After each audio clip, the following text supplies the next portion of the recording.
तो उस गाड़ी का पूरा माहौल शांत हो गया क्योंकि आपने अपना 100% फोकस लगाया उस गाड़ी को पीछे करने में। ठीक है, तो हम बहुत जल्दी जजमेंटल हो जाते हैं, हमें लगता है कि हमें बहुत जल्दी जल्दी चाहिए सब कुछ, बट एक्चुअल में चीज़ें अलग तरीके से, यूनिवर्स अलग तरीके से काम करता है। मेरा जो बॉन्ड है स्टूडेंट्स के साथ वो टोटली अपोजिट है। ओके। अब मैं आपको बोलता हूँ कि 5 सेकंड के लिए अपने पेरेंट्स के बारे में नहीं सोचना।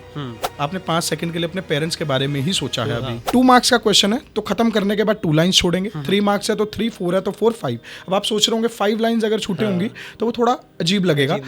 कई बार ऐसा होता था कि टीचर आया, इग्नोर ही करके चला गया क्योंकि उसका काम था पढ़ाने का, और वो भी उस टाइम के लिए बेस्ट था। बट आज के टाइम पे अगर आप वो टैक्टिक्स फॉलो करते हो तो आप नहीं हो सक्सेसफुल।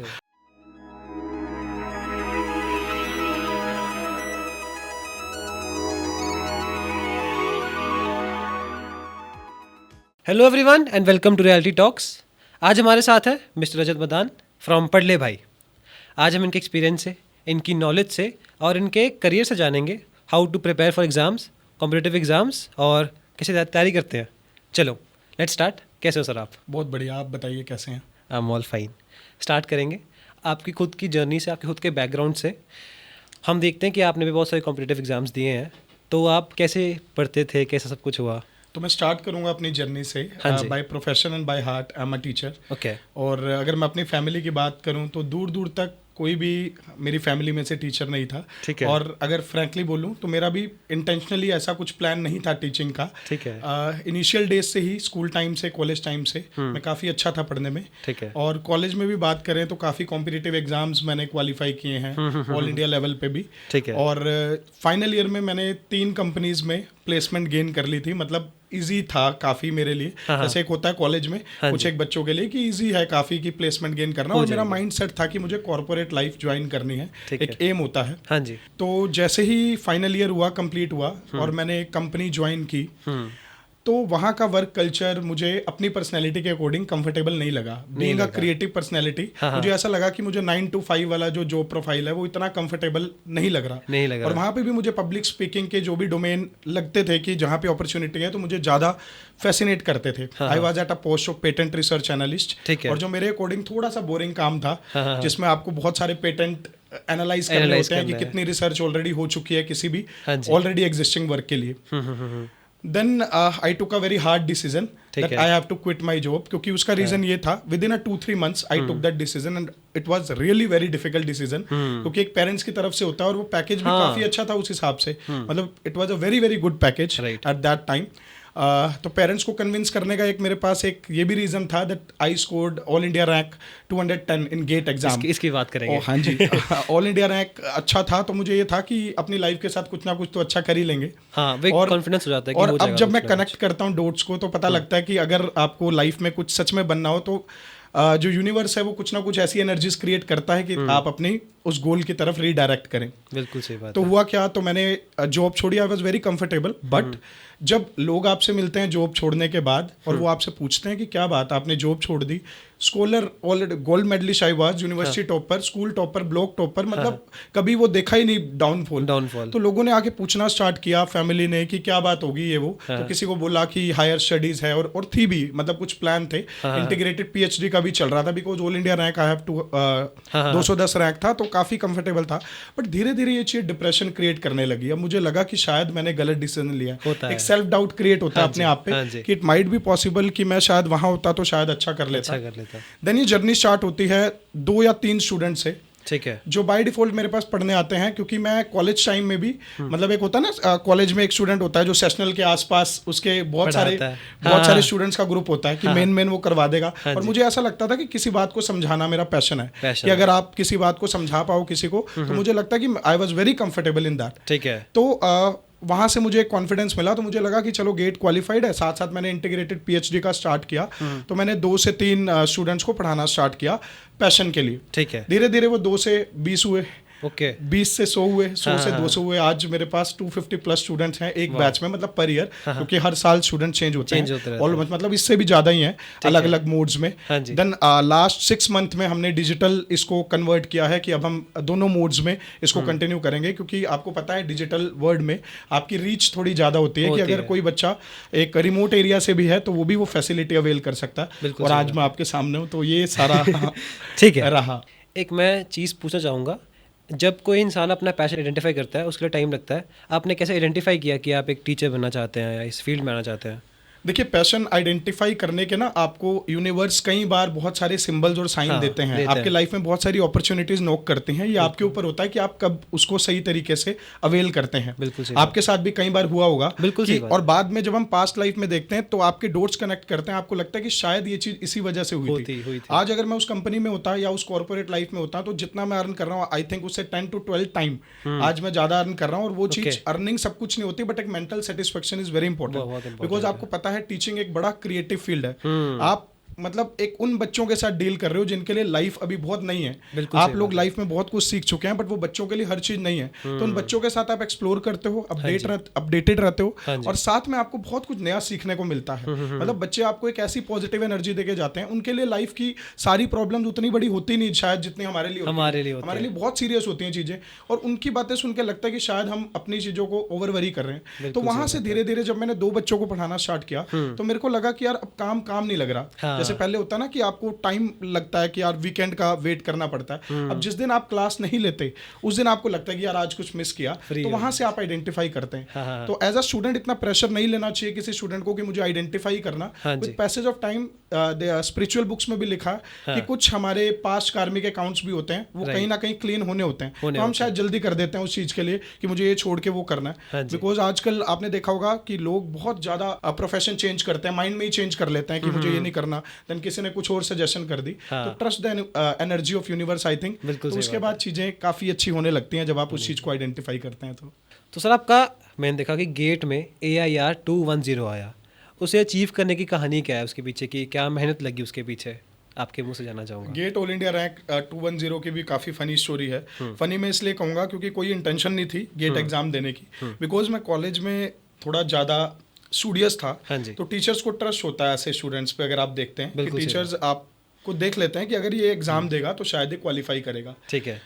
एक टीचर थे मेरे, उन्होंने धक्के से मेरा एग्जाम का फॉर्म फिल करवाया क्योंकि लास्ट डेट थी एग्जाम की। ठीक है। और मुझे कुछ नहीं पता था एग्जाम के बारे में कि क्या होता है एग्जाम, इसके बेसिस पे आपको क्या क्या अपॉर्चुनिटीज आगे मिल सकती हैं। ठीक है। तो मैंने एग्जाम फिल किया, फॉर्म फिल किया, और मुझे ये था कि अगर मैंने एग्जाम का फॉर्म फिल किया है क्योंकि उसमें पैसे लगते हैं, और एक अच्छा स्टूडेंट वही होता है जिसको हर एक अपॉर्चुनिटी को, हर एक रिसोर्स को अच्छे से यूज करना है। तो मुझे लगा कि मुझे अच्छे से इसके बारे में प्रिपेयर करना चाहिए। तो लास्ट डे था मेरा एग्जाम का, और मेरे पास ऑलमोस्ट 35 डेज का टाइम था। तो 35 डेज के अंदर मैंने काफ़ी मेहनत की। मुझे अभी भी याद है सुबह 4 बजे से लेके रात के 9 बजे तक, क्योंकि मैं जल्दी सो जाता हूँ रात को, क्योंकि मेरा शेड्यूल है सुबह जल्दी उठने का।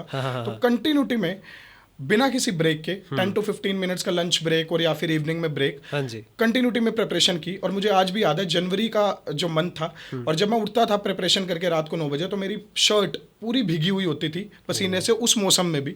तो मुझे वो मेमोरीज अभी तक याद हैं कि बहुत मेहनत की थी उस टाइम पे। और जब एग्जाम गया काफ़ी अच्छा गया, और मैंने आंसर की भी चेक नहीं की क्योंकि मुझे थोड़ा सा ये लगा कि एग्जाम तो क्वालिफाई हो जाएगा क्योंकि अच्छा गया है। और जब रिजल्ट का डे आया, रिजल्ट रात के 11-12 बजे पब्लिश होता है गेट का। मेरे टाइम पे 11 बजे पब्लिश हुआ था। One of very close friend of mine, अगर वो देख रहा होगा पॉडकास्ट तो उसको याद होगी ये मेमोरी। तो उसने मुझे कॉल किया कि गेट का रिजल्ट आ गया, और उसने मेरे को गेट का जब रिजल्ट बोला, उसने कहा कि आपका रैंक आया 210। उसने कहा तेरा भाई 210 रैंक आया। मुझे लगा कि ना उसने देखने में कुछ मिस्टेक की है। मैंने कहा 2100 होगा rank, 2100 will be the rank, ज़्यादा से ज़्यादा मैक्सिमम 2100 होगा, अभी बहुत अच्छा हो गया। तो कह रहा नहीं दोबारा। मैंने कहा नहीं मेरे को भेज, क्योंकि मेरी साइट ओपन नहीं हो रही थी। और जब मैंने रिजल्ट देखा तो ऑल इंडिया रैंक 210। देन मैंने अपने टीचर्स को कॉल किया। देन अगली मॉर्निंग जब मैं कॉलेज गया तो काफ़ी ज़्यादा मेरे को रिवॉर्ड मिले। मनदीप बरार जी उस टाइम के डिप्टी कमिश्नर थे, उनके साथ फ्रंट पेज पे मेरी न्यूज़पेपर में फोटो आई। और मुझे लगा कि शायद मैं गेट से आगे कुछ ना भी करूं, बट मुझे एक बड़ा कंफर्टेबल फील हुआ कि चलो नेम के साथ एक लेबल लग गया कि इन फ्यूचर भी अगर किसी को, आजकल डिजिटल मीडिया के जमाने में पढ़ना काफी आसान है। उस टाइम पे सेल्फ प्रिपरेशन से ऑल इंडिया रैंक निकालना बहुत बड़ी बात थी आसपास के लोगों के लिए भी। तो that was a kind of inspiration for all the student of my batch also कि काफी अच्छा रैंक आया। तो वो एक जर्नी अच्छी रही। आपने बताया 4 AM से लेके 9 PM, मतलब 17 घंटे लगातार पढ़ाई, ये कैसे होती है? मुझे तो मैं I can't relate with it, but कैसे इतना डिसिप्लिन कैसे आया, इतना मोटिवेशन कैसे आती थी 17 घंटे पढ़ने की? मोटिवेशन का एक सिंपल सा कॉन्सेप्ट है, जब आपके पास आपका वाई क्लियर होता है तो आपको मोटिवेशन इजीली आ जाती है। सपोज मैं आपको बोलूं कि एक बिल्डिंग है और उसमें आग लगी हुई है और आपको उस बिल्डिंग में जाना है, आप जाएंगे? नहीं जाएंगे। अगर कोई आपको 1 लाख रुपया दे, नहीं जाएंगे। बट अगर आपका छोटा भाई उसमें फंसा हुआ तो फिर आपका वाई क्लियर है, वहाँ पे आपको अपना छोटा भाई दिख रहा है, तो आप कुछ भी कर जाएंगे। आप हो सकता है अपनी जान पे भी खेल जाएं। So that is the main motivation reason कि अपना वाई क्लियर करेंगे। जब आपको पता होगा कि आपने कोई चीज़ गेन करनी है, तो आपका वाई सबसे पहले क्लियर हो। बिल्कुल सही बात है। बात कर ले कॉम्पिटिटिव एग्ज़ाम्स की। कॉम्पिटिटिव एग्ज़ाम्स इंडिया में आखिरी 10-12 सालों में बहुत बढ़ रहे हैं। जेई हो गया, नीट हो गया, गेट हो गया, ऐसे एग्ज़ाम्स से ना एक कॉम्पिटिटिव स्पिरिट बनती है बच्चों के बीच में। तो कॉम्पिटिटिव स्पिरिट क्या होती है या कंपटीशन क्या होता है आपके हिसाब से? कंपटीशन अगर हम मेडिकल साइंस में बात करें तो कंपटीशन जब हमारे पास रिसोर्स लिमिटेड हैं, तब दो ऑर्गेनिज्म एक रिसोर्स के लिए कॉम्पीट करेंगे और उसमें से जो ज़्यादा सूटेबल होगा वो उस रिसोर्स को अवेल करेगा। ठीक है। एक्चुअल में कंपटीशन बहुत ज़रूरी है। अगर कंपटीशन नहीं होता तो हम अपने इनर जो हमारे वैल्यूज़ हैं, प्रिंसिपल हैं या इनर पोटेंशियल है, उसको 100% अवेल नहीं कर पाते। हम अपने पोटेंशियल को एक्सपीरियंस नहीं कर पाते। बट एक्चुअल में कंपटीशन के नेम पे हम बहुत सारे नेगेटिव इमोशंस क्रिएट करते हैं। That is not true. क्या कंपटीशन वाकई में पॉसिबल है? एक्चुअल में कंपटीशन पॉसिबल ही नहीं है। आप दो गाड़ियों का कंपैरिजन कर रहे हैं जिनके अंदर इंजन, जिनके अंदर बाकी सारा मटेरियल अलग है, पर आप बीइंग अ कार नहीं देख पा रहे कि दूसरे की कार आपकी कार से अलग है, या पेरेंट नहीं देख पा रहा ये दो अलग गाड़ियां हैं, इनके अलग अलग डोमेन्स हैं, इनका वर्क प्रोफाइल हो सकता है अलग हो, तो वो नहीं देख पाते, जिसकी वजह से कंपटीशन में उनको रेस में उतार दिया जाता है और शायद उसकी कारण ही सबसे ज़्यादा एक्सीडेंट्स होते हैं। आप सपोज अपनी फैमिली के साथ जा रहे हैं कहीं घूमने के लिए और गाड़ी में बहुत अच्छा माहौल है, म्यूजिक चल रहा है, बाहर वेदर भी बहुत प्लेजेंट है, आपके पेरेंट्स भी हैं गाड़ी में, आप ड्राइव कर रहे हैं और खाने पीने का सामान ऑफर हो रहा है। एक बड़ा विजुअलाइज करें, बड़ा अच्छा सा एक माहौल है, बन गया। सडनली एक दूसरी गाड़ी जिसकी शायद वैल्यू भी आपसे ज्यादा हो, ठीक है, पोटेंशियल भी आपसे ज्यादा हो, उसने आपकी गाड़ी को ओवरटेक किया, ठीक है। Then a single thought that I have to compete will change the whole scene. अब वो गाड़ी में जो म्यूजिक बज रहा है उसकी वॉइस आपको इरिटेटिंग लगेगी, शायद बंद करोगे आप सबसे पहले कि मुझे इसको बंद करना है क्योंकि मुझे सबसे पहले करना है, उसके साथ कॉम्पीट करना है, उसको पीछे छोड़ना है।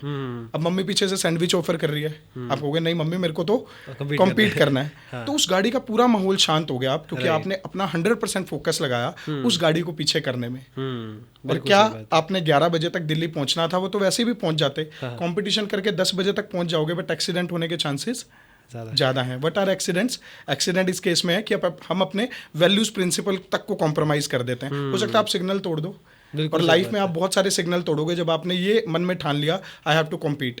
आप किसी को डीमीन करोगे, डिफेम करोगे जस्ट बिकॉज आपने आगे निकलना है। सो कॉम्पिटिशन पॉसिबल ही नहीं है मेरे अकॉर्डिंग। और आपने भी काफ़ी, मैंने माहौल देखा यहाँ का, काफ़ी स्पिरिचुअल बुक्स में भी ऐसा लिखा गया है कि कॉम्पिटिशन पॉसिबल इस वजह से भी नहीं है because there is a term called as past karmic accounts. 50% contribution हमारा पास्ट कार्मिक अकाउंट्स का होता है। हम अगर सेम घर में भी बोर्न हुए हैं, हमारी सारे रिसोर्सेज सेम हो सकते हैं, हमारा फैमिली बैकग्राउंड सेम हो सकता है, हमें सेम परवरिश मिल सकती है, पर वो जो 50% हमारा जो पार्ट है वो कहीं ना कहीं हमारी पास्ट लाइफ से रिलेटेड है। और अगर वो पास्ट लाइफ से रिलेटेड है तो कुछ ना कुछ हमारे कार्मिक अकाउंट्स रहे होंगे जो इस लाइफ में भी क्लीन होंगे। अब कई बार होता है ना क्लास में ये बच्चा तो बिल्कुल नहीं पढ़ता पर टॉप कर जाता है, एंड मोमेंट पे पढ़ता है और जबरदस्त आउटपुट देता है, और ये सारा साल मेहनत करता है, इस बच्चे का कुछ नहीं होगा, हमें पता है ये सारा साल मेहनत करेगा बिकॉज 50% पोर्शन वही है। तो अगर 50% हमारी स्लेट अननोन है, that how it is possible कि हम कॉम्पीट करें, तो ये अंडरस्टैंडिंग स्टूडेंट्स के अंदर होनी चाहिए। ये अंडरस्टैंडिंग हमारे अंदर कई बार कम होती है कि हमें ये पता नहीं होता कि वो 50% पोर्शन अननोन जो है वो हमारे पास्ट कार्मिक अकाउंट्स हैं। ऐसा नहीं है कि आज हम प्रेजेंट मेहनत ना करें, हम उसी पे ही, वो भी है, बट जब हम हार जाते हैं कंपटीशन में या हम कुछ रैंक नहीं अचीव कर पाए तो एक्सेप्टेंस इज वेरी इंपॉर्टेंट कि कुछ ना कुछ बेटर हमारे लिए लिखा गया है, कुछ एक नए कार्मिक अकाउंट्स क्लीन होने होंगे। सपोज आपको किसी पर्टिकुलर प्रोफेशन में जाना है, हो सकता है उस वर्क कल्चर के लोगों के साथ आपके कोई कार्मिक अकाउंट्स ना हो, बट जिसके लिए आप बने हो, चाहे वो 2 साल बाद हो, उनके साथ आपके कोई ना कोई कार्मिक अकाउंट्स रहे होंगे। आप रास्ते में जिससे भी मिलते हैं, आप 5 सेकंड की इंटरेक्शन करते हैं बस में कंडक्टर से, तो उनके साथ पास्ट लाइफ में 5 सेकंड का ही एक कार्मिक अकाउंट था। आपके मदर के साथ आपका बहुत स्ट्रॉन्ग बॉन्ड है, उनके साथ एक बहुत स्ट्रॉन्ग कार्मिक अकाउंट्स रहा होगा, ये स्पिरिचुअल बुक्स में लिखा है, तो वो क्लीन होना ही है। तो हम बहुत जल्दी जजमेंटल हो जाते हैं, हमें लगता है कि हमें बहुत जल्दी जल्दी चाहिए सब कुछ, बट एक्चुअल में चीज़ें अलग तरीके से, यूनिवर्स अलग तरीके से काम करता है। आप बहुत स्पिरिचुअल लग रहे हो मुझे। हाँ जी। इस स्पिरिचुअलिटी में अगर हम बात करें कंपटीशन को मिला के, कहते हैं कि किस्मत भी बहुत साथ देती है। बिल्कुल। Do you believe in fate? किस्मत साथ देती है, पर किस्मत को साथ देने के लिए बहुत ज़रूरी है कि आप उसके लिए मेहनत करें। ठीक है। वही सेम कॉन्सेप्ट है 50-50% वाला। आपको हाँ ये समझना पड़ेगा। हाँ। 50% आपके हाथ में है चीज़ें और 50% कुछ एक पास्ट एनर्जीज हैं वो काम कर रही हैं। अगर मैं ये सोच के बैठूं कि शायद मेरी पास्ट एनर्जीज इतनी खराब हैं कि वो कुछ होने ही नहीं वाला, तो ऐसा नहीं होगा। आपका ये प्रेजेंट 50 इतना स्ट्रॉन्ग होना चाहिए कि वो जो पास्ट 50 है उस पर ओवर पावर कर जाए। तो वो डेस्टिनी बिल्कुल काम करती है, पर डेस्टिनी उन्हीं के लिए काम करती है जो उस डेस्टिनी को मॉडिफाई करना जानते हैं। और ये मेरे हिसाब से हर स्टूडेंट के लिए होना चाहिए कि आपकी डेस्टिनी होगी। डेस्टिनी काइंड ऑफ एक वर्ड है जो किसी को कंसोल करने के लिए दिया जाता है कि शायद भाई तेरे भाग्य में ही नहीं होगा, बट एक्चुअल में चीज़ें कुछ अलग हैं। आपको दोनों चीज़ों को बैलेंस करके चलना पड़ेगा। उसकी नॉलेज भी जरूरी है, उसके लिए उससे आपको एक्सेप्टेंस मिलेगी, बट प्रेजेंट टाइम पे मेहनत करने के लिए आपको ये भी जानना पड़ेगा कि आप जो प्रेजेंट में कर रहे हैं वो भी तो नेक्स्ट लाइफ के कार्मिक अकाउंट्स बन रहे हैं। बहुत डीप चीज़ है। जो आप प्रेजेंट टाइम पे जो भी एक्शंस कर रहे हैं दैट इज ऑल्सो द कार्मिक अकाउंट्स। जो तो आपको इतनी मेहनत करनी है कि नेक्स्ट टाइम के कार्मिक अकाउंट्स भी आप और अच्छे कर पाए। तो ये सारा का सारा जो है एक स्पिरिचुअल नॉलेज स्टूडेंट्स में होनी जरूरी है। बहुत ज़रूरी है, बहुत ज़रूरी है। ओके, प्रेजेंट टाइम पे आते हैं। आपका एक सेंटर है, कोचिंग सेंटर है, आप पढ़ाते हैं, तो आपका बच्चों के साथ बॉन्ड कैसा है? क्योंकि I have gotten that you are a spiritual person, तो एक स्पिरिचुअल इंसान का बॉन्ड जो होता है ना वो बहुत डिवाइन होता है, बहुत काइंड होता है। तो कैसा बॉन्ड आपका? मेरा जो बॉन्ड है स्टूडेंट्स के साथ वो टोटली अपोजिट है। ओके, टोटली अपोजिट है। I am a very fun loving. और मेरे स्टूडेंट जो भी इस पॉडकास्ट को देख रहे होंगे उनको पता है मेरा नेचर कैसा है। मतलब वो हर बात मेरे से शेयर कर सकते हैं। और सबसे बड़ी बात ये है एजुकेशन के लिए या फिर लर्निंग के लिए आपका एक फियरलेस एनवायरनमेंट होना जरूरी है।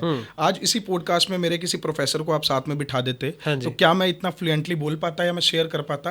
तो शायद नहीं। और बीइंग अ मैच्योर मैन शायद मैं कर भी लूँ, बट एक बच्चे के सामने जहाँ एक फियर वाला फैक्टर आता है तो वहाँ पे लर्निंग का प्रोसेस उसका कम हो जाता है। तो पहली बात बच्चे को टीचर के साथ अब वो इरा है कि वो फील ही नहीं होना चाहिए। Limits are very important, but ये फील नहीं होना चाहिए कि एक वो टीचर से पढ़ रहा है। उसको ऐसा लगना चाहिए कि वो किसी फ्रेंड से पढ़ रहा है। उसको ऐसा लगना चाहिए वो किसी एल्डर ब्रदर से पढ़ रहा है। Because relations are very important.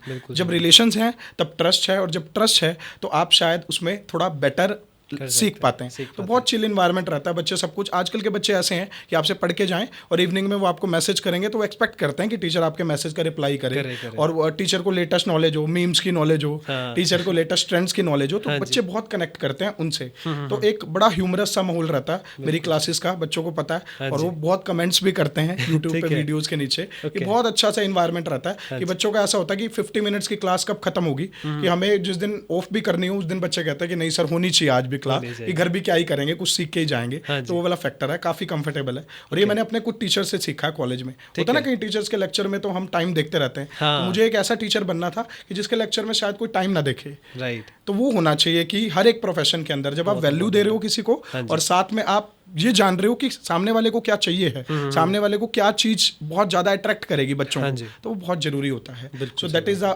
माहौल that you are asking about. बहुत सही माहौल ऐसा होना चाहिए। ये बात होगी आपके बच्चों की। बाकी बच्चों की बात कर लें। इस पॉडकास्ट के थ्रू आप बच्चों को क्या टिप्स देंगे रिगार्डिंग स्टडी की, कैसे पढ़ना चाहिए? कुछ टिप्स दें आप। देखिए बहुत सारे टिप्स हैं। सबसे पहले मैं बात करता हूँ अर्ली मॉर्निंग उठने पे। जैसे मैंने बताया था कि मैं काफ़ी जल्दी उठ जाता हूँ मॉर्निंग में। There is a term called as blotting paper technique. अब मैं आपके सामने एक सिचुएशन रख रहा हूँ, आप विजुलाइज करेंगे उस सिचुएशन को। सपोज आपके पास एक ब्लोटिंग पेपर है और आपने उस ब्लोटिंग पेपर को ब्लू कलर की इंक में डिप किया। ठीक है। जब आप उसको ब्लू कलर की इंक में डिप कर रहे हैं तो फर्स्ट टाइम वो सबसे मैक्सिमम इंक एब्जॉर्ब करेगी। सेकंड टाइम जब आप उसको डिप करेंगे क्या same amount of ink absorb होगी? नहीं, कम होगी। थर्ड टाइम उससे भी कम होगी। एंड 40th टाइम उसमें बहुत कम होगी। तो हमारा ब्रेन जो है वो भी एक ब्लोटिंग पेपर की तरह है। ठीक है। अर्ली मॉर्निंग जब आप उठते हो तो अर्ली मॉर्निंग में वो ब्लोटिंग पेपर बिल्कुल क्लीन स्लेट की तरह है। ठीक है। आपकी थॉट्स वाइब्रेशंस बहुत काम होती हैं। आपको शायद ये भी याद नहीं होता कि आपने रात को डिनर में क्या खाया था। तो अर्ली मॉर्निंग जब आप उठते हैं तो वहाँ पे ट्रैफिक बहुत कम है, थॉट्स की ट्रैफिक बहुत कम है। जब कभी हमने दूर जाना होता है हम शायद सुबह सुबह निकलते हैं कि ट्रैफिक कम मिलेगा। सिमिलरली हमारे अंदर थॉट्स की ट्रैफिक अर्ली मॉर्निंग बहुत कम होती है। और मैं अपने स्टूडेंट्स को, और मैक्सिमम स्टूडेंट्स इसको फॉलो भी करते हैं कि आप 4 AM ब्रह्म मुहूर्त स्पिरिचुअल लैंग्वेज में बोले तो वहाँ पे बहुत डिवाइनिक एनर्जीज एक्टिवेटेड होते हैं। आप जो भी याद करते हैं वो आपके बहुत डीप ब्रेन के अंदर इनकलकेट होता है और आप लॉन्ग टर्म मेमोरी में उसको स्टोर कर पाते हैं। साथ में आपके जो भी डे टू डे लाइफ में जो भी आपके साथ हैपनिंग हुई होती हैं, इंसिडेंट हुए होते हैं, तो वो आपको शायद याद नहीं रहते, पर जब आप रात को पढ़ने बैठते हैं तो डिस्ट्रैक्शंस बहुत हाई लेवल पे होते हैं क्योंकि आपको पूरे दिन का याद होता है। तो पहली टेक्निक है कि ब्लोटिंग पेपर टेक्निक को आप फॉलो करेंगे। अर्ली मॉर्निंग उठें, ट्राई करें उठने की, 10 से 12 दिन जरूर लगेंगे, थोड़ा कष्ट होगा, बट धीरे धीरे आप यूज्ड टू हो जाएंगे। एंड जो लोग रात में पढ़ते हैं वो भी गलत नहीं है, हर एक की बॉडी की बायोलॉजिकल क्लॉक अलग है, but from my perspective early morning उठने के बहुत सारे बेनिफिट हैं। जब आप करते हैं एक्सपीरियंस तो उसके बाद शायद आप इसी चीज को फॉलो करते हैं। और ट्रस्ट में अर्ली मॉर्निंग उठने का सिर्फ पढ़ाई में फायदा नहीं है। अगर कोई बच्चा अर्ली मॉर्निंग उठने की हैबिट डालता है तो कल को अगर वो स्टडी में आगे नहीं भी जाता, वो कोई बिजनेस भी करता है या कोई भी एक ऐसी चीज है, तो उसको फर्स्ट मूवर एडवांटेज मिल सकता है आई गेस, कि अगर वो कोई इवन कार्ट भी रन कर रहा है तो आई थिंक अर्ली मॉर्निंग से उसको फर्स्ट मूवर एडवांटेज मिल सकता है। तो एक बहुत छोटी सी चीज है बट वो आपकी लाइफ में चेंज कर सकती है। और कुछ टेक्निक्स की अगर मैं बात करूँ तो जितनी सेंसेस हम इन्वॉल्व करते हैं लर्निंग में, उतना जल्दी हम सीखते हैं, उतना ज्यादा लॉन्ग टर्म मेमोरी में हम स्टोर करते हैं। जैसे मैंने बताया, मैं कॉलेज टाइम पे बहुत ज्यादा फेमस था कि बच्चों को टीच करने के लिए कि बच्चे सुन रहे हैं मेरे से, तो मैंने कोई चीज पढ़ी तो मैंने एक सेंस इन्वॉल्व की, टीचर ने आपको पढ़ाई, एक सेंस इन्वॉल्व हुई, आपने वो पढ़ी, दूसरी सेंस इन्वॉल्व हुई, आपने किसी के साथ डिस्कस कर लिया उसको, तो थर्ड सेंस इन्वॉल्व हुई, आपने कुछ लिख के देख लिया, तो मतलब आप सेंसेस का नंबर बढ़ाते जा रहे हैं। और जब आप सेंसेस का नंबर बढ़ाते जाएंगे तो होगा क्या, आप उतना ज्यादा उसको अपनी डीप ब्रेन के अंदर इनकलकेट कर रहे हैं ताकि वो लॉन्ग टर्म मेमोरी में स्टोर हो जाए। तो ये कुछ टेक्निक्स हैं, और भी बहुत सारी टेक्निक्स हैं जो मैं आपके साथ डिस्कस कर सकता हूँ। जैसे हमारे पास एक टर्म होती है ट्रैफिक कंट्रोल, ठीक है, traffic control of brain. Traffic control का मतलब क्या है कि आपको अपनी थॉट्स को कंट्रोल करना है, और वो तब आता है जब आप थोड़ा सा आपका झुकाव स्पिरिचुअलिटी की तरफ होता है। अब मैं आपको बोलता हूँ कि 5 सेकंड के लिए अपने पेरेंट्स के बारे में नहीं सोचना। आपने 5 सेकंड के लिए अपने पेरेंट्स के बारे में ही सोचा है अभी, बिकॉज हमारे ब्रेन को जो भी इंफॉर्मेशन मिलती है, जो काम हम कहते हैं कि हमने नहीं करना, तो ब्रेन बार बार ध्यान, बार बार कॉन्सेंट्रेशन उसी की तरफ लेके आता है। तो जब हम बच्चे को कहेंगे ना तेरे को फोन नहीं मिलेगा, या बच्चे को कहेंगे तेरे को यही करना है, तो ब्रेन को पता है कि उसको वो कर लेना है, कैसे भी करे। वो आपके सामने नहीं करेगा बट वो किसी और फॉर्म में उस चीज को अवेल करने की कोशिश करेगा। तो ये चीज है कि आपको ट्रैफिक कंट्रोल बहुत जरूरी है। तो उसके लिए आप अर्ली मॉर्निंग उठेंगे, थॉट्स को कंट्रोल करेंगे, कंसंट्रेट करेंगे, ये बहुत सारे हैं। और निमोनिक्स बहुत इंपॉर्टेंट रोल प्ले करते हैं। जैसे कोई भी चीज है आप एसोसिएट करके जब आप लर्न करते हैं तो आपको जल्दी याद होती है। निमोनिक्स एक ऐसी टेक्निक है जिससे आप चीजों को बहुत लंबे टाइम तक याद कर पाते हैं। जैसे मान लो अगर मैं आपसे पूछूं कि लास्ट टू लास्ट दिवाली पे आपने डिनर में क्या खाया था, आपको याद है? बट अगर दिवाली पे जब आप क्रैकर्स बर्न कर रहे थे और आपका हाथ जल जाता उस टाइम पे, उस टाइम का पूरा सीन आपके ब्रेन में फ्रीज हो जाएगा कि उस टाइम पे पापा क्या कर रहे थे, उस टाइम पे डॉक्टर कितनी लेट आया था, उस टाइम पे आप कितने बजे निकले थे, उस टाइम पे टाइम कितना, सब मतलब ब्रेन को एसोसिएटिव मेमोरीज ज्यादा पावरफुल लगती है लॉन्ग टर्म मेमोरी के लिए, मतलब रिटेन करने के लिए। तो आपको ये भी लर्निंग में याद करना है, आपको ट्रिक्स यूज करने हैं और साथ में निमोनिक्स वर्ड यूज करने हैं। अपने ब्रेन को कुछ ना कुछ हिंट दे दो ताकि वो उस चीज को इंपॉर्टेंट समझे। टीचर बोलता है दिस इज वेरी इंपॉर्टेंट, तो बच्चा नोट करता है कि इंपॉर्टेंट है, वो पढ़ के जाएगा। बट जब कोई टीचर कहता है कि कभी आया तो नहीं एग्जाम में बट नॉलेज के लिए सुन लो, तो शायद हम सुनना भी नहीं पसंद करते। तो दिमाग को थोड़ा सा बेवकूफ बना के रखेंगे तो ये जर्नी ईजी रहेगी लर्निंग की। ठीक है, ये तो सेल्फ लर्निंग की टेक्निक्स होगी। एक होता है किसे सीखना, वो लर्निंग होता है डिजिटल लर्निंग, आजकल बहुत चल रही है, आपने शुरू किया प्लेटफॉर्म भी अपना, इसके बारे में कुछ ख्याल आपने बताए डिजिटल लर्निंग के बारे में? Digital learning is very very excellent technique. Digital learning से आप बहुत कुछ सीख सकते हैं घर पे भी। आपने देखा है कोविड के बाद से पूरा का पूरा एजुकेशन इंडस्ट्री, पूरा का पूरा एडटेक जो है कंप्लीट चेंज हो चुका है, ड्रास्टिक चेंज आया है। और मोस्ट ऑफ द टीचर्स भी अब शिफ्ट हो रहे हैं ऑफलाइन से ऑनलाइन पे या हाइब्रिड मोड में जा रहे हैं। बिल्कुल सही बात है। बहुत इंपॉर्टेंट चीज है कि आप डिजिटली बहुत कुछ चीजें अचीव कर रहे हैं, बट अपनी इमोशनल डाइट का भी ध्यान रखेंगे। अब एक नई टर्म है इमोशनल डाइट। जैसे हम लोग अपनी फिजिकल डाइट का ध्यान रखते हैं कि हमने क्या खाना है क्या नहीं खाना, बट इमोशनल डाइट भी बहुत इंपॉर्टेंट है। इमोशनल डाइट आपके इमोशनल इंटेलेक्ट को अफेक्ट करती है। हम बहुत ज्यादा कंटेंट कंज्यूम कर रहे हैं जो हमारी इमोशनल डाइट के लिए अनहेल्दी है ना। आप कुछ भी चीज कंज्यूम करते हैं उसके अंदर सब होता है, इसके अंदर कार्बोहाइड्रेट्स कितने हैं, फैट कितनी है, प्रोटीन कितनी है, बट जो हम इमोशनल डाइट कंज्यूम कर रहे हैं, क्या कभी हमने एनालाइज किया? हम सुबह सुबह उठ रहे हैं और न्यूज़पेपर पढ़ रहे हैं। न्यूज़पेपर तो चलो हैबिट कहीं होगी कम होगी, अब हम डिजिटल, हम इंस्टाग्राम स्क्रॉल कर रहे हैं। आपको मिक्स इमोशंस मिल रहे हैं। एक रील में आपको इमोशन मिल रहा है ग्रीफ का, एक में मिल रहा है इमोशन पेन का, एक में मिल रहा है इमोशन शायद बिट्रेल का, कि किसी ने धोखा दे दिया किसी को, तो वो धीरे धीरे, क्योंकि अर्ली मॉर्निंग में blotting paper again very much active, तो उस टाइम पे क्या होने वाला है, आपका जो ब्लोटिंग पेपर है वो चीज़ों को एब्जॉर्ब करेगा, और जैसे ही आपकी इमोशनल डाइट होगी वैसे ही आपकी इमोशनल हेल्थ होगी, एज लाइक फिजिकल डाइट और फिजिकल हेल्थ। तो ये बहुत इंपॉर्टेंट है कि डिजिटली आप लोग कनेक्ट रहें, बहुत एडवांटेज मिलेगा आपको, बट आप ये चेक करते रहें टाइमली कि जो इमोशनल कंटेंट आप कंज्यूम कर रहे हैं, या बीइंग अ पेरेंट आपके बच्चे क्या इमोशनल कंटेंट यूज कर रहे हैं, ये क्या इमोशनल डाइट वो बेसिकली कंज्यूम कर रहे हैं, उसका आप एक चेक रखें, तो that would be a better thing. अभी बोर्ड्स भी आ रहे हैं बच्चों के, 10th 12th वालों के, उनके लिए कोई एडवाइस आप बताना चाहें कि वो कैसे पढ़ें, कैसे तैयारी करें बोर्ड्स की, क्योंकि बोर्ड्स एक बहुत क्रूशियल टाइम होता है अब एक ज़िंदगी में बच्चे की, 10th और 12th, तो कैसे करना चाहिए? बोर्ड स्टूडेंट्स के लिए ना एक परसेंटेज को बहुत ज़्यादा एक टैबू बनाया हुआ है कि 90% एंड अबव अगर आपके नहीं आए तो आप कुछ नहीं कर पाओगे लाइफ में, जो कि सबसे पहले गलत है। और ऐसा नहीं है कि मैं अपने स्टूडेंट्स को नहीं बोलता 90% अचीव करने के लिए, ऐसा सब टीचर बोलते हैं, बट स्टूडेंट्स को ये समझना होगा कि आपका जो प्रीवियस स्कोर था आपको उससे ज़्यादा इंप्रूव करना है, that is a very very important thing. मान लो आपका प्रीवियस स्कोर 60 है, आपके पेरेंट्स आपसे ये एक्सपेक्ट कर रहे हैं कि 60% आप लेंगे, तो आप उनको सरप्राइज कर सकते हैं 70% लेके, और वो आपके लिए आपकी लाइफ में टॉप ही है। आप ये सोच के जाएंगे कि मैंने तो 95 लेने हैं, तो वो स्ट्रेस, एंजाइटी, डिप्रेशन, कंपैरिजन वो सब आएगा। बिल्कुल सही बात। आपको अपने लेवल से एक्सीड होना है, और उसके लिए आपको थोड़ी सी मेहनत एक्स्ट्रा करनी पड़ेगी। उसके लिए आपके लिए जो भी ऐसी चीज़ें हैं जो आपको बहुत ज़्यादा मतलब फैसिनेट करती है, अपने पेरेंट्स का चेहरा हो सकता है, कोई लाइफ में आपको कोई गोल दे रखा है, वो आपको जो अट्रैक्ट करती है चीज़, आप उसको विजुलाइज करेंगे, आपको वो अंदर से मोटिवेशन आएगी।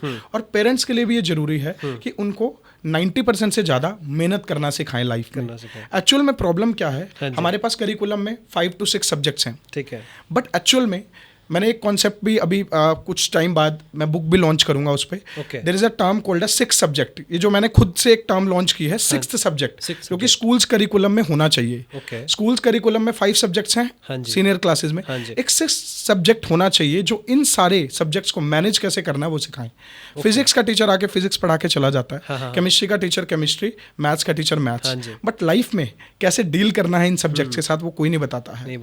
साथ में कि आप कैसे स्पिरिचुअलिटी से जुड़ें, आप कैसे वो पास्ट कार्मिक अकाउंट्स का प्रेजेंट लाइफ में फर्क पड़ता है उसके बारे में जानें, तो वो बहुत जरूरी होता है। जब आप ये सारी अवेयरनेस रखते हैं तो आपकी जर्नी इजी होती है। साथ में फाइनेंशियल मैनेजमेंट, वो बहुत स्कूल जब ऑप्ट कर रहे हैं, but financial management is a very very important thing जो हर बच्चे को समझनी चाहिए।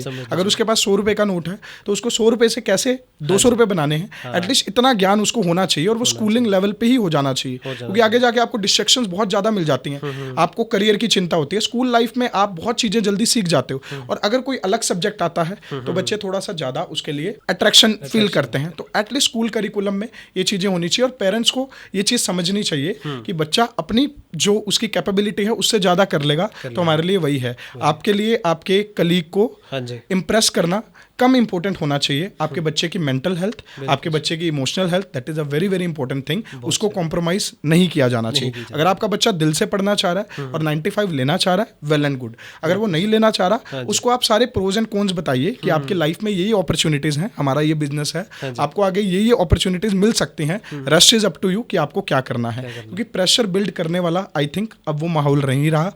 बच्चा अगर आपसे गाइडेंस नहीं लेगा तो वो किसी और से ले रहा होगा, और शायद वो बेस्ट पर्सन ना हो, वो किसी फ्रेंड से गाइडेंस ले रहा होगा, किसी अननोन पर्सन से ले रहा होगा, और फिर पेरेंट्स कंप्लेन करते हैं कि हमारा बच्चा हमारे कंट्रोल में अब नहीं है। तो वो पेरेंट्स से कहीं ना कहीं वो अफेक्शन नहीं मिलती। जस्ट पेरेंट्स अपना ड्रीम पूरा करना चाह रहे हैं तो वो नहीं होना चाहिए। आप बच्चे से म्यूचुअल बेसिस पे डिस्कस करें, बच्चे के साथ एक रिलेशन बिल्ड करें। अगर आप एक फादर हैं, एक मदर हैं, उससे भी हटके पहले आप एक बच्चे के फ्रेंड हैं, तो ये आपको जानना पड़ेगा कि बच्चे की क्या क्या प्रॉब्लम है। आप थोड़ा पढ़ें उसके बारे में। बीइंग अ पेरेंट भी, पेरेंटिंग भी बहुत डिफिकल्ट है आज के टाइम पे। आप जब उसके बारे में पढ़ेंगे तो आपको बहुत चीजें मिलेंगी कि इस एज में क्या क्या बच्चे को प्रॉब्लम आती है। बच्चा परफॉर्म नहीं कर रहा, आपको लग रहा पता नहीं क्यों ही नहीं कर रहा, बट बिहाइंड द सीन बहुत सारी स्टोरीज चल रही होती हैं, तो उसको समझेंगे तो that would be a better thing. इस टाइम प्यूबर्टी भी आ रही होती है बच्चों, बिल्कुल बिल्कुल बिल्कुल। तो वो सारी चीजें आपको पता है कि बायोलॉजिकल, इमोशनली, एडोलेसेंस की एज बहुत एक थंडर स्टॉर्म है उनकी लाइफ में। वहां से निकल पाना और उसको मैनेज कर पाना अपने आप में ही वो स्ट्रगलफुल है। हमें लगता है कि बच्चे ने एकदम से ऐसा रिस्पॉन्ड क्यों कर दिया, बट वो सारा का सारा हार्मोन का खेल है। तो वो हार्मोन्स के बारे में भी हमें पता होना चाहिए कि इस एज में ये इमोशन नॉर्मल है, बट उसको कैसे राइट डायरेक्शन में आपने रीडायरेक्ट करना है, that is a responsibility of a teacher and a parent, I think. बिल्कुल सही बात है, बिल्कुल सही बात है।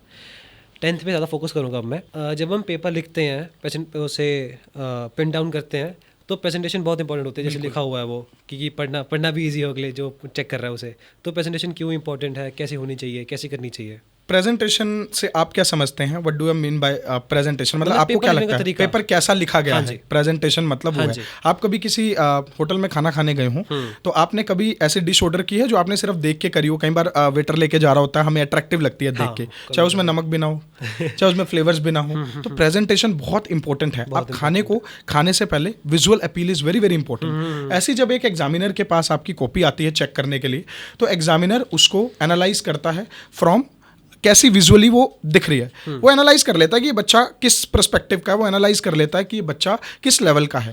तो पहले आपके पेपर में स्पेसिंग बहुत इंपॉर्टेंट है। स्पेसिंग। अगर मैं अपने स्टूडेंट्स को हमेशा बताता हूं कि अगर आपके पास 1 मार्क का कोई क्वेश्चन है, आप 1 लाइन छोड़ेंगे। हाँ जी। 2 मार्क्स का क्वेश्चन है तो खत्म करने के बाद 2 लाइन्स छोड़ेंगे। 3 मार्क्स है तो 3, 4 है तो 4, 5। अब आप सोच रहे होंगे 5 लाइन्स अगर छूटे होंगी तो वो थोड़ा अजीब लगेगा। But at the end of the exam आपको उन लाइन्स के बीच में पेंसिल से 2 लाइन्स खींचनी है जो एक क्वेश्चन को दूसरे से पार्शन करेंगे, मतलब एक क्वेश्चन दूसरे से अलग दिखेगा। आप फ्लो चार्ट्स बनाएंगे, क्योंकि आप कभी बुक्स भी पढ़ते हैं, आप देखते हैं एक पैराग्राफ लिखा और उसी पैराग्राफ के साइड में लिखा फिगर 3.21। हाँ जी। आपका ध्यान पहले कहाँ जाता है? आपका फ्लो चार्ट पे ध्यान जाता है, क्योंकि फ्लो चार्ट हमारा ब्रेन ज्यादा जल्दी रिकॉग्नाइज करता है। अब बोर्ड्स में या कहीं पे कलर्स अलाउड नहीं होते, बट आप अपने नोट्स जब बना रहे हैं तो आप कलर्स यूज करें। आप अपने नोट्स अपने लिए बना रहे हैं, आप कोई भी लैंग्वेज उसमें लिखें जिसमें आप कंफर्टेबल हैं। कलर्स हमारा ब्रेन बहुत जल्दी रिकॉग्नाइज करता है और लॉन्ग टर्म मेमोरी में अगेन उसको सेंड करता है। तो कलर्स आर वेरी इंपॉर्टेंट। तो पेपर की प्रेजेंटेशन बहुत जरूरी है कि अगर आपके पास कोई क्वेश्चन आपको लगता है कि आप उसमें कॉन्फिडेंट नहीं है तो be confident with your presentation. Because अगर टीचर ने आपके 10 आंसर ठीक किए हैं तो इट माइट बी पॉसिबल कि वो 11th आंसर भी ठीक करेगा, जस्ट बिकॉज एक बैकग्राउंड स्टोरी बिल्ड हो चुकी है कि आप एक अच्छे स्टूडेंट हैं। आपकी हैंड राइटिंग अच्छी नहीं है तो वो एक प्रॉब्लम भी है, और साथ में वो चल सकता है, बट प्रेजेंटेशन अगर अच्छी नहीं है तो वो एक क्वेश्चन मार्क है। तो प्रेजेंटेशन की स्किल्स आपको सीखनी पड़ेंगी, और चैनल पे कई वीडियोस भी मैंने ऐसी पोस्ट की हुई हैं जिससे आप सीख सकते हैं कि आप कैसे, अगर आपको पेपर बहुत कम भी आता है तो आप अच्छा स्कोर कर पाएंगे just because of your presentation skills. Okay, academics हो गया। अब हम बात करेंगे आपकी हॉबीज़ की, पैशंस की। इसके अलावा कोई पैशन है, हॉबी है आपकी? पैशंस हैं, बहुत सारे हैं, और कुकिंग में काफ़ी ज़्यादा। हाँ, आप मास्टर शेफ में गए थे। हाँ जी, हाँ जी। उसकी क्या कहानी है मास्टर शेफ की? हाँ, मास्टर शेफ इंडिया सीजन 7 में मैं था, और काफ़ी आगे तक कई बार मैंने ट्राई किया है, और काफ़ी आगे तक भी मैं गया हूँ मास्टर शेफ में। बहुत अच्छा माहौल होता है वहाँ का, और बहुत मेहनत भी लगती है। जो आपको शायद टीवी पे दिखता है कि ऑडिशन का राउंड 1 है, वो एक्चुअल में 6th या 7th राउंड होता है। मतलब उससे पहले बहुत ही एक हेक्टिक प्रोसीजर होता है। इनिशियली आप लोग बहुत ज़्यादा होते हो क्राउड में, फिर धीरे धीरे आप कम होते हैं, और उसके बाद फिर फाइनल आपका राउंड होता है, जो स्टूडियो राउंड होता है। Then you entered in the master chef kitchen. मेरे साथ क्या था कि आई वाज सिलेक्टेड, काफ़ी आगे तक राउंड के लिए मैं सिलेक्टेड था, बट मेरा एक इशू ये है नॉन वेजिटेरियन के साथ। हालांकि आई एम प्योर वेजिटेरियन, और नॉन वेजिटेरियन में इतनी एक्सपर्टीज नहीं है, मैंने कभी कुक नहीं किया नॉन वेजिटेरियन, बट काफ़ी पढ़ा हुआ उसके बारे में। और पर्सनली भी मेरा जो ओपिनियन है, हालांकि फूड प्रेफरेंसेस हर एक की अलग अलग हो सकती हैं, बट स्पिरिचुअलिटी में अगर हम जाएं तो वेजिटेरियन फूड कंपैरेटिवली बेटर होता है। वाइब्रेशंस बहुत प्योर होती हैं। अगर हम वाइब्रेशंस की बात करें तो फूड की वाइब्रेशंस हम तक पहुंचती हैं। जो आप खाना खा रहे हैं उसकी कैसी वाइब्रेशन है, जो आप नॉन वेजिटेरियन मीट कंज्यूम कर रहे हैं, इमेजिन करें कि लास्ट के 2-3 मिनट्स में उस एनिमल के क्या इमोशंस रहे होंगे। That would be the emotions of pain, grief, fear, helplessness basically. तो वो सारे इमोशंस धीरे धीरे आपके अंदर इनकलकेट होते हैं। सात्विक फूड की अगर हम बात करते हैं तो उसमें तो लहसुन प्याज भी अवॉइड किया जाता है, बट ये एक मेरे साथ ड्रॉबैक रहा कि मास्टर शेफ में आपको नॉन वेजिटेरियन और वेजिटेरियन दोनों कुक करने होते हैं, तो वो कहीं ना कहीं मेरे लिए एक रहा, बट एक्सपीरियंस बहुत अच्छा था।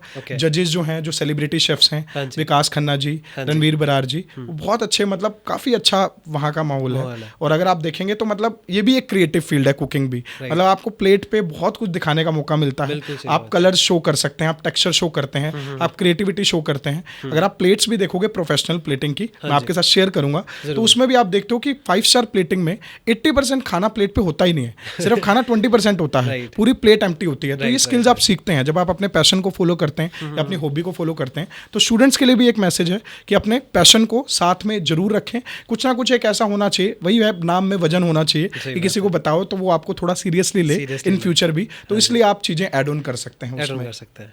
ओके, वापस टीचिंग पे आना चाहूँगा। आपकी टीचिंग करियर में क्या चैलेंजेस लगे आपको आज तक, क्योंकि कितना टाइम हो गया आपको, एक्सपीरियंस कितना हो गया, उस टाइम में क्या कुछ ऑब्स्टेकल्स आए, क्या चैलेंजेस आए? देखिए जो टीचिंग प्रोफेशन है वो एक रिस्पॉन्सिबिलिटी है पहली बात। right. टीचिंग एक प्रोफेशन नहीं है, वो एक रिस्पॉन्सिबिलिटी है, ड्यूटी है। बट आज के टाइम पे जो टीचिंग का प्रोफेशन है बहुत लाइमलाइट में आया है कोविड के बाद। बट पहले अगर हम बात करें क्या टीचिंग का प्रोफेशन उस लेवल पे लाइमलाइट में था? नहीं था टीचिंग का प्रोफेशन। टीचिंग का प्रोफेशन ये माना जाता था कि शायद एक बैकअप प्लान होगा, है ना, टीचिंग के लिए हमारी ये थॉट प्रोसेस थी।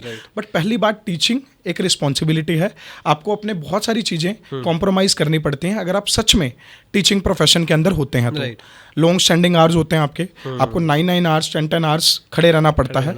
आपकी वॉइस कंटिन्यूटी में यूज होगी, आपको शाउट करना पड़ेगा जब आप एक मास को पढ़ा रहे हैं। इवन आपने माइक्रोफोन भी यूज किया हुआ है, बट स्टिल आपको बहुत सारी चीजें सॉल्व करनी पड़ती हैं, डाउट सेशंस होते हैं। तो अगर आप एक दिन के लिए भी वो लाइफ जिएंगे, आपको पता चलता है। अगर आप क्लास में किसी बच्चे को 10 मिनट्स के लिए पनिशमेंट देते हैं खड़े होने के लिए, तो 10 मिनट में हालत खराब होती है। एक टीचर पूरा दिन खड़ा भी है, वॉइस पे भी बहुत लोड ले रहा है, उसके साथ साथ बच्चे भी उसको डिस्टर्ब कर रहे हैं, साथ में उसने अपना कंटेंट भी प्रिपेयर करना है, बेस्ट कंटेंट भी डिलीवर करना है, और साथ में जजमेंटल बहुत होते हैं बच्चे भी और लोग भी, क्योंकि आप एक ऐसे फील्ड में हैं जहाँ पे आपको 24/7 कोई ना कोई ऑब्जर्व कर रहा है। आप सेलिब्रिटी नहीं है, पर आपको कोई ना कोई ऑब्जर्व कर रहा है। आप मार्केट में, आप कहीं बाहर हैं, तो आपको कुछ अपने वैल्यूज एंड प्रिंसिपल रखने पड़ेंगे बीइंग अ टीचर, कि आपको कोई ना कोई ऑब्जर्व कर रहा है, आपको देख रहा है और आपके जैसा बनने की कोशिश कर रहा है। तो ये बहुत सारे चैलेंजेस हैं टीचिंग लाइफ में। बट उसके एंड ऑफ द डे जो सेटिस्फेक्शन आप फील करते हैं टीचिंग से, जब आपका स्टूडेंट कुछ सक्सेसफुल होता है, या आपको जो स्टूडेंट्स की तरफ से लव मिलता है, जो स्टूडेंट्स की तरफ से आपको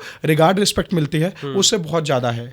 वो टीचर टू टीचर भी वेरी करता है। अगर आप सच में अपने प्रोफेशन में वैल्यू ऐड कर रहे हैं और बच्चों के लिए जेन्युइन है अंदर से, तो आपको वो रिटर्न में मिलेगी। मतलब बच्चे आपके फ़ोन होने चाहिए। इवन एक छोटा बच्चा जो आपसे नहीं भी पढ़ा, वो भी आपके साथ बहुत ज़्यादा कंफर्टेबल होना चाहिए कि आपने कभी, आप रास्ते में जा रहे हैं, उसको चॉकलेट दे दी चिल्ड्रंस डे पे, जैसे आपने नेम पूछ लिया, क्योंकि आजकल के बच्चे ऐसे हैं, उसके लिए बहुत बड़ी बात है कि एक टीचर ने उसका नेम पूछ लिया। बिकॉज आपके टाइम पे, हमारे टाइम पे आपने देखा होगा कि कई बार ऐसा होता था कि टीचर आया, इग्नोर ही करके चला गया, क्योंकि उसका काम था पढ़ाने का, और वो भी उस टाइम के लिए बेस्ट था। पर आज के टाइम पे अगर आप वो टैक्टिक्स फॉलो करते हो तो आप नहीं हो सक्सेसफुल। आपको एक इंटरैक्टिव माहौल देना पड़ेगा बच्चे को, और बच्चे की और प्रॉब्लम भी समझनी पड़ेंगी, क्योंकि बच्चा वहाँ पे सीखने के लिए आ रहा है, पढ़ने के लिए शायद कम आ रहा है। तो वो सीखने वाला पर्सपेक्टिव बहुत जरूरी है, और उसके लिए आपको हार्डवर्क करना पड़ता है, और ये सबसे बड़ा चैलेंज है। आपको अपडेटेड रहना पड़ेगा, आपको कंटेंट की नॉलेज होनी चाहिए, सबसे इंपॉर्टेंट बात है। और कंटेंट चेंज होता है डे बाय डे। एक बच्चा आपसे कोई भी क्वेश्चन पुट करेगा, नेट से लेके आएगा, कहीं से लेके आएगा। अगर आपको कोई क्वेश्चन का आंसर नहीं आता, तो वो सबसे बड़ा चैलेंज होता है। तो उसमें सबसे बेटर ऑप्शन ये रहता है कि एक्सेप्ट करो कि जब आप आर्ग्यूमेंट मोड में रहेंगे कि मुझे तो ये आता है, और आप प्रूव करने लगेंगे, तो बच्चा आपसे ज़्यादा स्मार्ट है, गूगल आपसे ज़्यादा स्मार्ट है, ये आपको पता है। वो आपके सामने 10 फैक्ट रख देगा कि आप इग्नोर नहीं कर पाएंगे उसको। तो आप भी लर्निंग फेज में, आप क्या ऐसा होगा कि वर्ल्ड के बेस्ट हैं, आपसे ऊपर भी कोई होगा, जो वर्ल्ड का बेस्ट है उससे ऊपर भी कोई होगा। तो that is a major challenge जो टीचिंग में होता है। बिल्कुल सही बात है। तो आपके पर्सपेक्टिव में एक आइडियल टीचर कैसे होता है? एक आइडियल टीचर बनते कैसे हैं? एक आइडियल टीचर बनने के लिए मेरे हिसाब से एक आइडियल टीचर बनने के लिए मुझे नहीं लगता कि आपको सोचना पड़े कि मुझे आइडियल टीचर बनना है। पहली बात ये है, जब आप ठान लेते हैं मुझे आइडियल टीचर बनना है, तो आप कुछ ऐसी चीज़ें कर जाएंगे जिसकी शायद नीड नहीं थी। आप प्योर रहें बाय हार्ट। आपके कुछ कार्मिक अकाउंट्स हैं अगेन बच्चों के साथ, वो कहीं ना कहीं किसी ना किसी मोड पे वर्क करेंगे। साथ में आप अपना काम ईमानदारी से करें। जिस चीज़ के लिए आप जा रहे हैं क्लासरूम में, आप प्रायोरिटी उसको दें। मतलब मुझे अभी भी पता है कि मैंने अपने फैमिली फंक्शंस तक मिस किए हैं स्टूडेंट्स की क्लासेस के लिए, और ये बात बच्चे जानते हैं। इवन बच्चे कहते हैं कि ऑफ होनी चाहिए बीच में कभी, तो मुझे लगता है कि ऑफ भी देनी जरूरी है। बट साथ में ये बहुत इंपॉर्टेंट है कि बच्चे का एग्जाम आपको लगना चाहिए कि मेरा खुद का एग्जाम है। मतलब मेरे घर पे ऐसा माहौल होता है जब स्टूडेंट्स के एग्जाम होते हैं, इवन बोर्ड्स के नहीं भी होते, स्कूल के एग्जाम होते हैं, तो उनको पता होता है इसके एग्जाम चल रहे हैं। क्योंकि मेरा ऐसा शेड्यूल भी रहा है कि मैं रात को 12 बजे सो रहा हूँ, फिर मैं 2 बजे उठ रहा हूँ, और स्टूडेंट मेरे से पूछते हैं कि सर आप सोते कब हो? मतलब 2-2 घंटे की नींद लेके भी, क्योंकि काम करने को बहुत सारा होता है जब आप इतने सारे बच्चों को टीच कर रहे हैं। और मुझे लगता है कि हर एक बच्चे की लाइफ में वैल्यू ऐड करनी है। मतलब जब आप मटेरियलिस्टिक हो जाओगे ना कि मुझे तो अर्निंग करनी है, तो वो वाली चीज़ें शायद पीछे रह जाएंगी। तो चलो कोई बात नहीं, ऑफ कर देते हैं, चलो कोई बात नहीं अगर ये टॉपिक नहीं हुआ तो। बट जब आप कहते हैं ना कि मुझे कुछ बदलाव लाना है, मुझे कोई बच्चा याद करे 5 साल बाद भी, उसे लगे कि यार कुछ था, तो उसके लिए फिर आपको उसमें भी मजा आता है कि आप अपनी लाइफ को भी कॉम्प्रोमाइज करें। कोई बात नहीं, अगेन टीचिंग इज रिस्पॉन्सिबिलिटी, और ये प्रोफेशन तो नहीं है अब, ये रिस्पॉन्सिबिलिटी है। तो ये रीज़न है। ओके, एट लास्ट एक मैसेज जो आप देना चाहें स्टूडेंट्स को, पेरेंट्स को, कैसे पढ़ते हैं, कैसे पढ़ाना चाहिए बच्चों को? हाँ जी, बता सकते हैं। प्रेजेंट टीचर्स के लिए एक मैसेज सिंपल सा ये है कि टीचिंग को इतना सीरियस ना लें जितना पास्ट टाइम से चलता आ रहा हाँ है। जी। आप बच्चों के साथ शेयर करें, हाँ जी। बट वैल्यूज एंड प्रिंसिपल भी कॉम्प्रोमाइज उस चीज़ में ना हो। बीइंग अ टीचर आपको समझना पड़ेगा कि बच्चे की साइकोलॉजी क्या है। क्लास में एक लास्ट बेंच पे भी बच्चा बैठा है, इसको कोई कंसर्न नहीं है आप क्या पढ़ा रहे हैं, उसके लाइफ में बहुत सारी प्रॉब्लम चल रही हैं, तो आपको ये समझना होगा कि वो बच्चा भी आप ही की क्लास का हिस्सा है। हाँ जी। आप इनिशियली 10 जो स्टूडेंट्स फर्स्ट रो में बैठे हैं उनसे आप रिजल्ट निकाल के प्रूव नहीं कर पाएंगे कि आप एक अच्छे टीचर हैं। आप एटलीस्ट लास्ट वाले स्टूडेंट को बहुत अच्छा स्कोर ना करवा पाएं, बट एटलीस्ट उसकी लाइफ में जो प्रॉब्लम चल रही हैं वो सॉर्ट करके उसको इतना कॉन्फिडेंस दे दें कि वो लाइफ में कभी एटलीस्ट फेल ना हो। राइट। अगर मैं बात करूँ स्टूडेंट्स की, तो स्टूडेंट्स के लिए कॉन्फिडेंस होना चाहिए कि हमें अपने पेरेंट्स को प्राउड फील कराना है, और अगर प्राउड फील नहीं भी करवाएंगे दैट इज ओके। आप अपनी लाइफ में कुछ एक ऐसा जरूर ढूंढिए जिससे आप इन फ्यूचर लाइफ में कुछ अच्छा कर पाएं। वो जरूरी नहीं है स्टडी हो, बट आपको बेसिक एजुकेशन लेनी पड़ेगी, बिकॉज एक सोसाइटी के अंदर आपको स्टैंड आउट करना है। बेसिक एजुकेशन करिए, बट मेहनत करना सीखिए, क्योंकि यही एज है आपकी जो स्कूल लाइफ है, यही आपको मेहनत करना सिखा पाएगी। तो मेहनत करना सीखिए। जब आप मेहनत करना सीखेंगे तो सब कुछ ईजी है फिर आपके लिए। और पेरेंट्स के लिए एक लास्ट मैसेज ये है कि बच्चों को प्रेशर कुकर ना बनाएं, मतलब बच्चों का जो माइंड है उसकी जो एक टेंडरनेस है उसको समझिए। आप अपने टाइम पे क्या थे उस चीज़ को भी याद रखिए।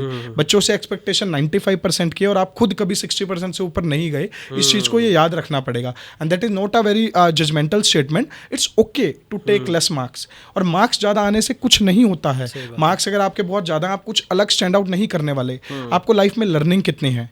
अब अगर मैं आपके साथ बात कर रहा हूँ और आपको शायद ना पता होता कि मेरी क्या क्वालिफिकेशन है, कुछ है, तो शायद आपको कुछ वैल्यू ऐड लगी होगी अपनी लाइफ में भी, या मैं भी आपसे मिला हूँ, बाहर भी हम बात कर रहे थे, तो मुझे लगा होगा कि आपने मेरी लाइफ में कुछ वैल्यू ऐड किया। क्या मैंने आपसे पूछा कि आपके 12th स्टैंडर्ड में कितने मार्क्स थे? आपसे कोई नहीं पूछेगा, बट आपके पेरेंट्स को उस सोसाइटी में रह रहे हैं जहाँ पे ये सारे टैबूज हैं, उसके लिए जरूरी है कि पेरेंट्स को आप एक इतना स्कोर ला के दे दें कि वो एक प्राउडली बोल पाएं कि इतना स्कोर है। बाकी कम भी लोगे तो कोई दिक्कत नहीं, तो प्रेशर कम करें बच्चे पे, और थोड़ा सा उनको कंफर्टेबल करें ताकि वो लाइफ में और चीज़ें एक्सप्लोर कर पाएं।